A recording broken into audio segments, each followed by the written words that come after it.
This is BRICS Africa Channel. We are here at the testing center with the objective of having a conversation with Dr. Zulu. And the conversation is in regard with the upcoming new energy vehicles in October 2025. We've seen the shift, global shift markets like Europe and China and US aggressively phasing out of internal combustion engines. South Africa is positioning itself in this fast changing global automotive landscape through the NEV summit. How do you see South Africa positioning itself and taking advantage of this paradigm shift from ICE to the NEV cars, vehicles? Thank you for welcoming to your channel.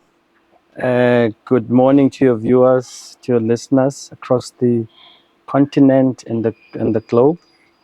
For us, South African history in manufacturing cars spans over 100 years. So we, as a country, we've been in the game of manufacturing. And this experience has been critical in preparing us for what's upcoming. The new energy vehicles are a reality. And as South Africa, it's what, as a country that has focused on the automotive industry for a number of years, we currently have more than 60% production capacity in Gauteng. Also, as a country, South Africa is ranked amongst the top leading automotive manufacturers in the continent. So the positioning of South Africa has not come at a better time. I'm saying better time in terms of some of the requirements of these new energy vehicles. We are blessed as a country, also as a continent, Africa, to have all these mineral resources that are required as part of the key components in manufacturing the battery components. And for us, the positioning of South Africa as a gateway to Africa, as also as a gateway to the world, because if you look at our geopolitical location, yes, we are in the east-west pendulum. And the Cape Horn, with the traffic that's coming in from a logistics perspective, position us to be a more strategic country to host the new evolution, the new changes that's coming in, so that we are able to then to be the hub and spoke to the rest of the world.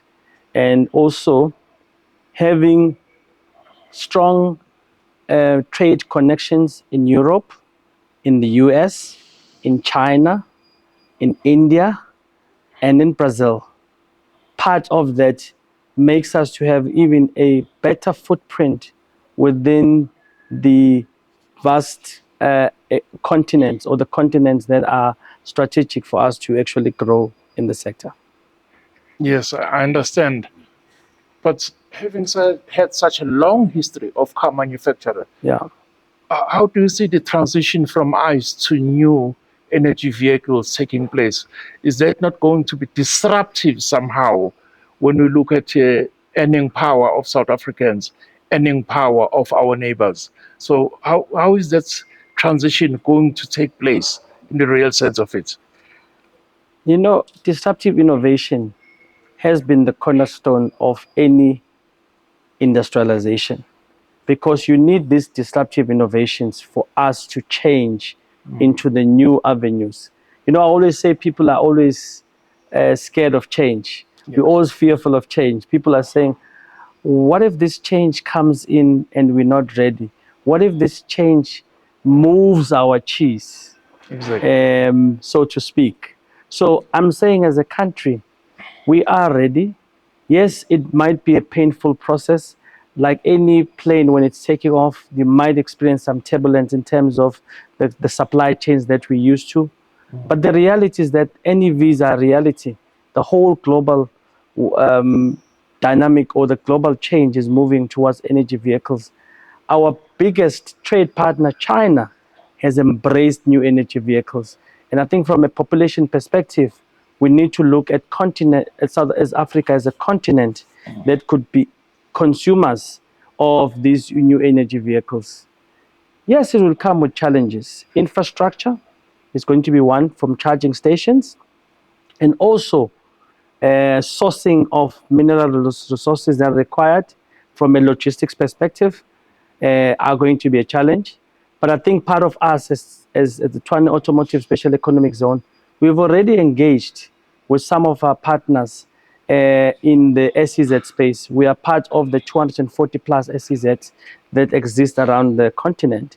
And part of our discussion has been, let's find a way of harnessing this change. Let's have bilateral agreements, trade agreements, and green lanes that are going to have seamless movements of the commodities or the minerals that are required for this disruptive innovation. And for us, it's a state of being prepared for what's coming, because the reality is that the world is facing energy crisis, but at the same time, the world is looking towards innovation and looking at some of the embracing of Industry 4.0. Yes. And also there's a discussion of, Industry 5.0 in the pipeline. So part of this change of new energy vehicles is going to position us as one of the global leading countries in the world. If you look at most countries, industrialization has been the cornerstone of driving the economic transformation, of growing the economy. I think for us, embracing new energy vehicles and slowly, I'm not saying discarding the ICE, the ICE or the internal combustion engine are going to be a reality, especially in the rural areas, in the areas where there's not much of infrastructure.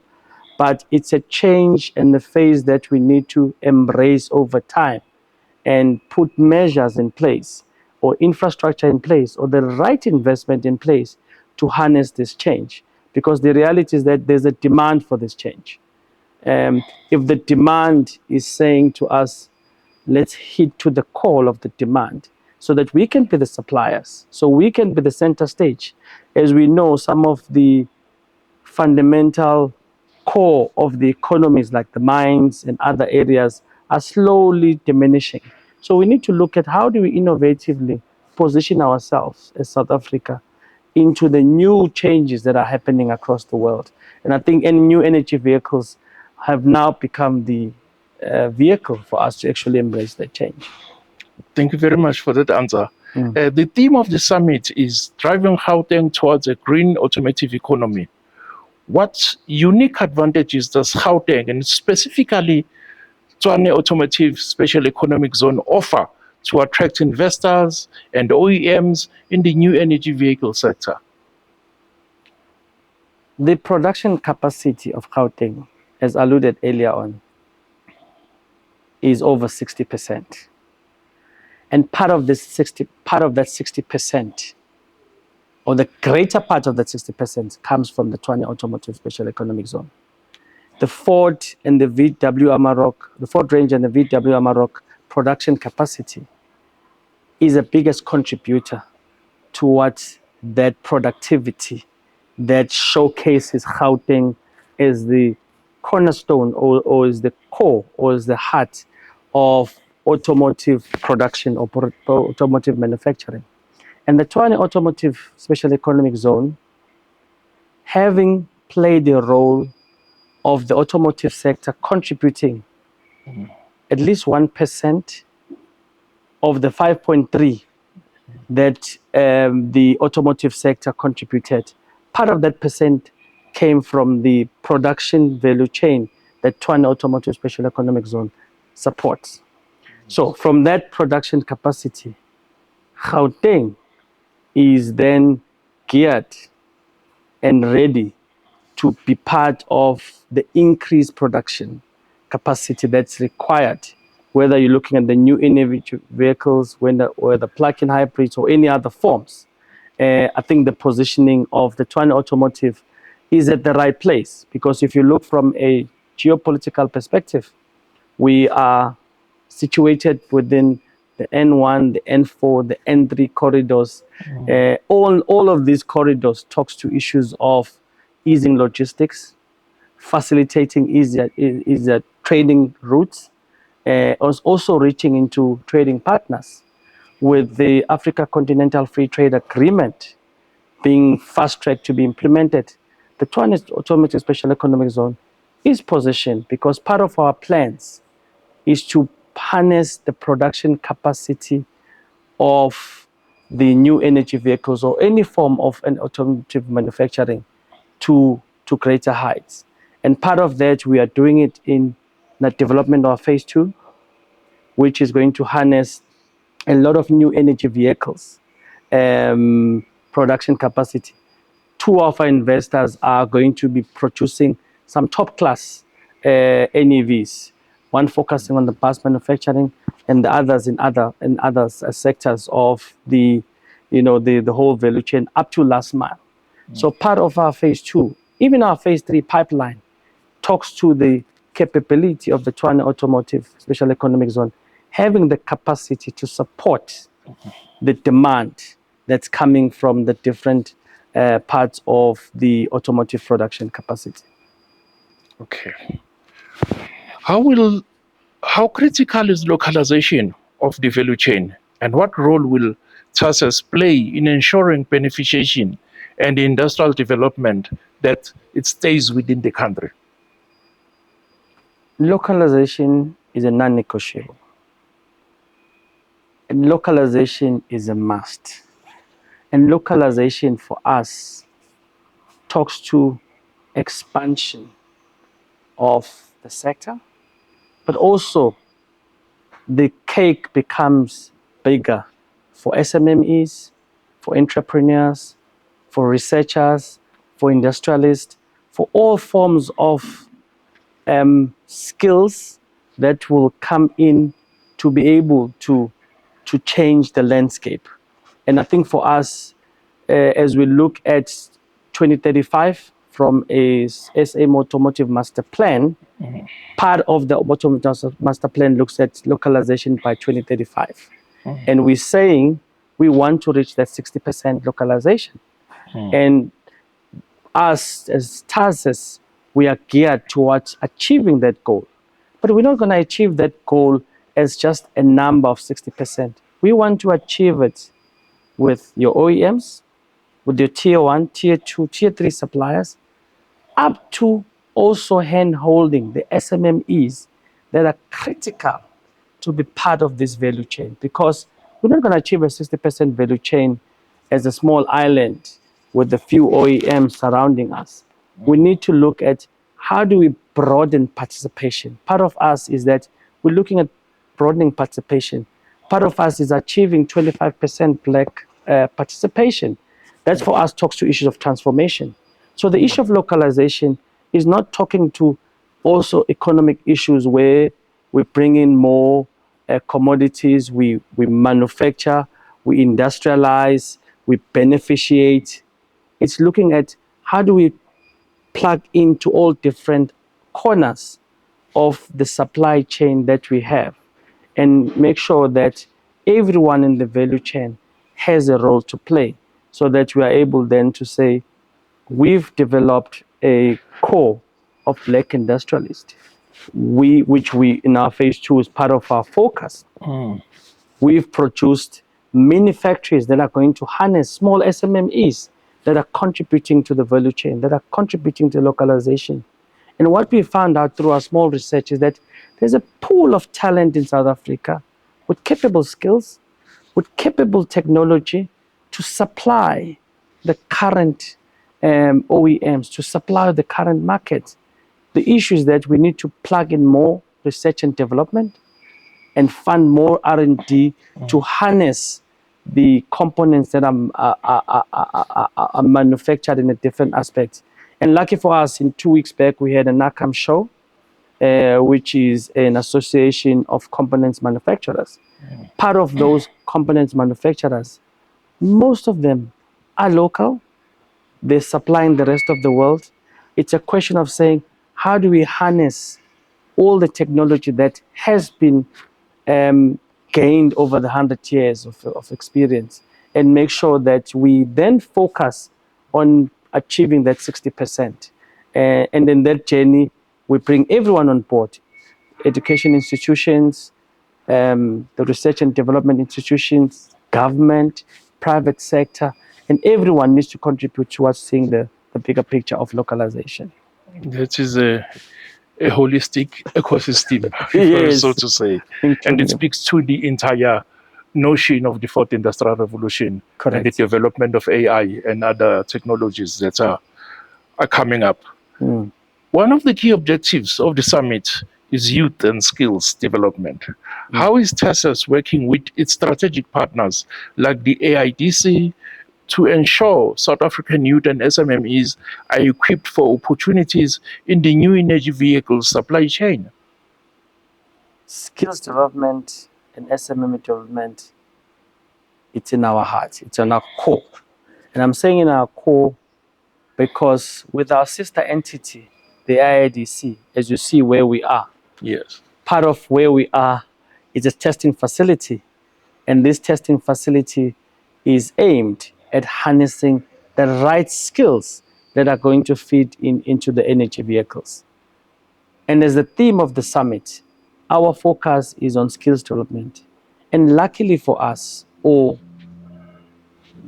between ourselves and AIDC, we have invested time and resources in ensuring that there is a pipeline of relevant skills that are going to feed into the energy vehicles. And I think for us as TASEZ, we have learned from the history when we onboarded the investors that we had. Part of the biggest challenge was to match the skills of the investor that is coming from a different country versus the local skill that they require to make sure that the productivity happens with speed, on time, on a 24-hour basis.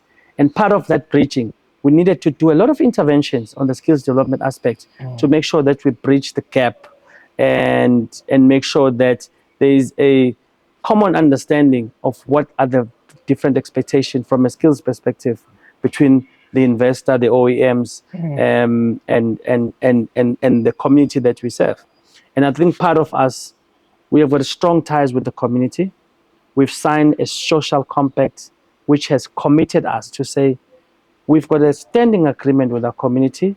We have got different deliverables and different pillars of deliverables, and SMME development, skills development, enterprise development, preferential procurement, socioeconomic development are part of that core social compact.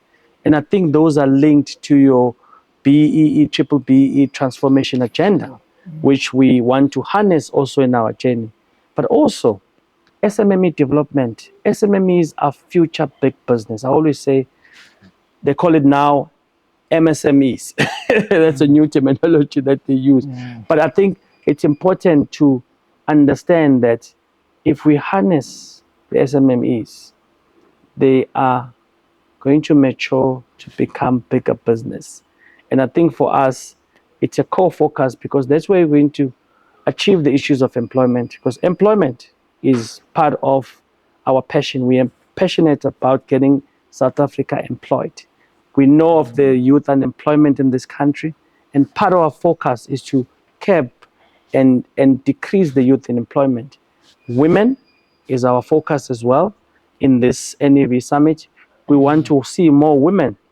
And as recent as 2-3 weeks back at the NECAM show, we signed a partnership agreement with a women organization called WASA, which is Women in Automotive, South Africa. So these women are technical experts, they are managers, they are engineers, they are the core of the women transformation that we've signed partnership. And we constantly do that.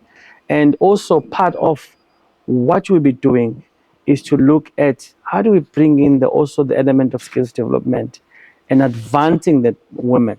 As you know, less than 5% of the global executive, less than 5% are women. So we need to change that number. We need to see more women going to executive leadership within the automotive sector. And it is a global problem. It's not a South African problem only. So we want to also use the summit to drive those agenda. We're focusing on gender, youth, and the disabled. We want to bring in this disabled onto the table and say, as disabled societies, you're part of this industry. You should be here. You should be contributing towards this economic transformation.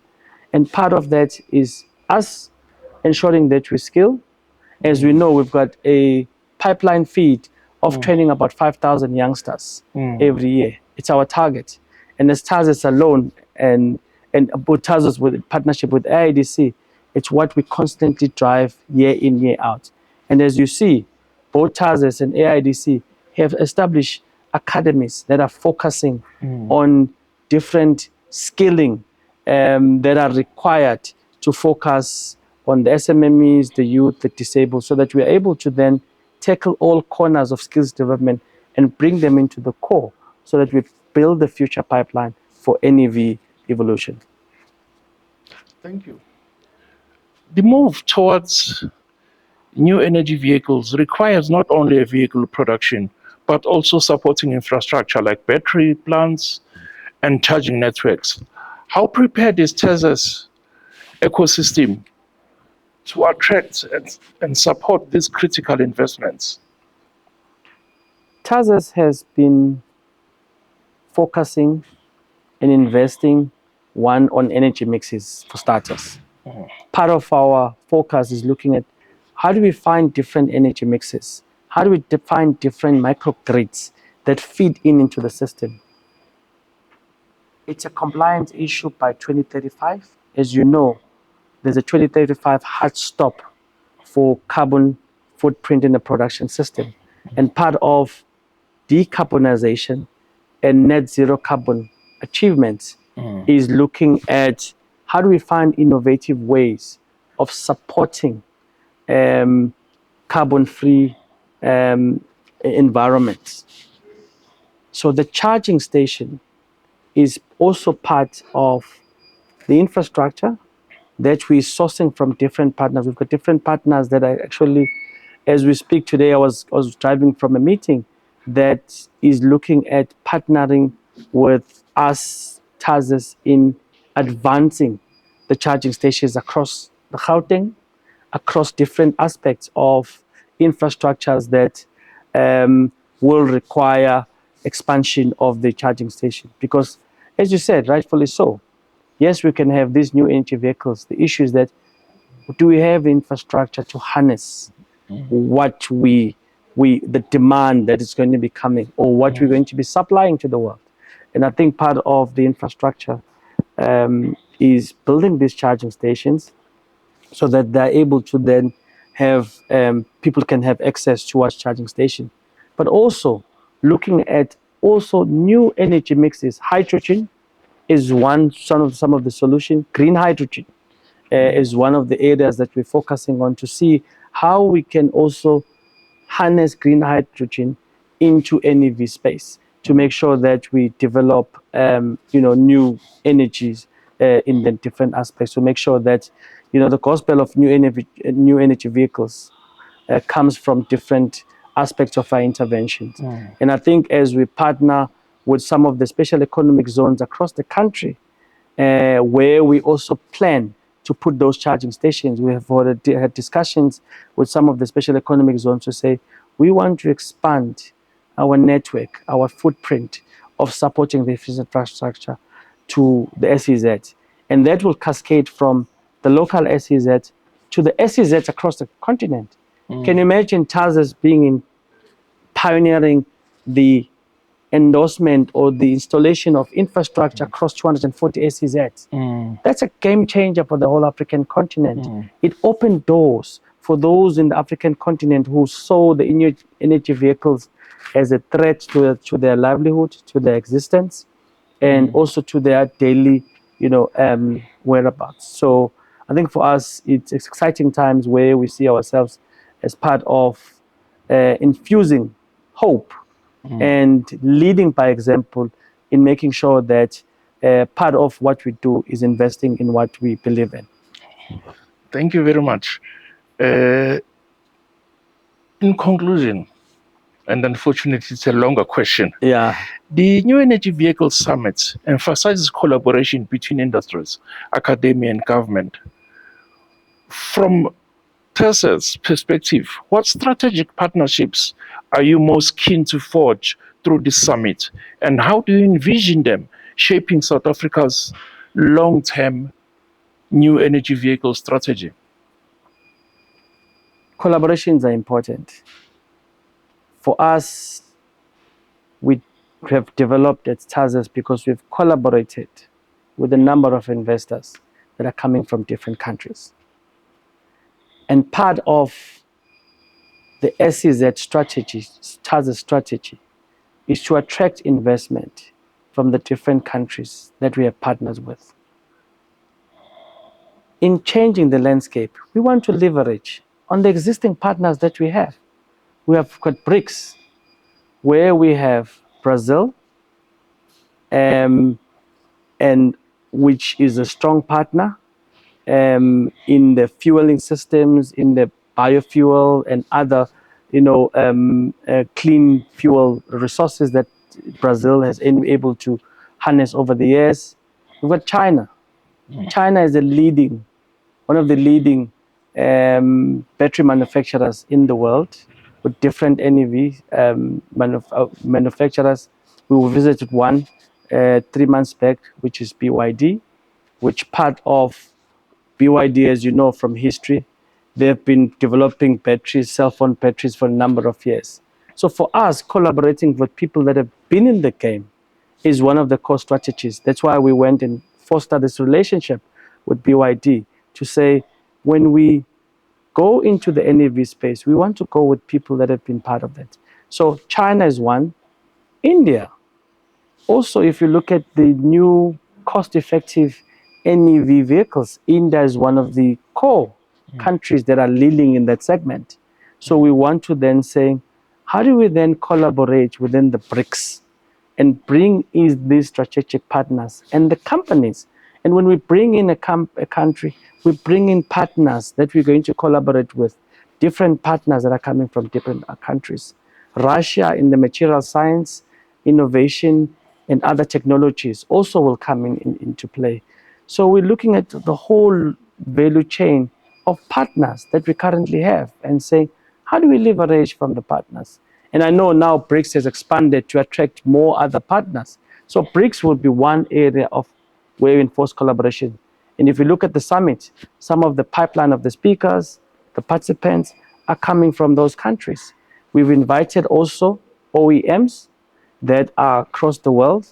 I mean, we've gone as far as inviting quite a number of them to come and be part of this collaborative effort to make sure that we are able to then transition to our destiny and also achieve some of the objectives with ease. As you know, in our tradition, it takes a village to raise a child. So we've called the whole village. Let's form a formidable force that will enable us to actually achieve the broader results of the summit, of the future of 2030, also the 2050 strategy which African continent has in achieving some of the greater objectives within the logistics and other value chains. Last question, or rather a comment. You mentioned something very interesting, national collaboration here at home. Yeah. Observing the type of regulations that we have in the development of new energy vehicles, is there any part of the regulation that might be deemed in the industry as a bottleneck, and which will be that one? And what will it facilitate if we removed that bottleneck regulation? Yeah, I understand there's quite a number of regulations that a lot of OEMs, a lot of the industry, let me say the industry, has been having a view on. But I think from a TASEZ perspective, we harness those views. And from a policy advocacy, Yes. We advocate for policy changes. And luckily for us, DTIC is one of our shareholders, a parent company. So if it's policy related to DTIC, we then advance the policy comments to make sure that we change some of the regulations. But also we have partnership with the likes of Department of Transport, which some of the aspects of these bottlenecks might have come from. But I'm glad that in the latter years, transport has developed a green transport strategy that looks at unlocking those bottlenecks, or unlocking some of the doors that have been opened for a lot of industries. So I understand the issue of policy and regulations have been one of the challenges that we have as a country. But as TASEZ, we've been open to the industry and say, if there's challenges, our door is open, and we could be the mouthpiece between the industry and government, because we're part of government, to make sure that we send the right message, we advocate for what the industry is looking for in the longer run. Dr. Pega Zulu, thank you very much for this enlightening conversation. This is Prof. Paul Tembe winding up our conversation today on the upcoming summit on NEV. Thank you for having me, sir. Thank you very much. Thank you. You're welcome.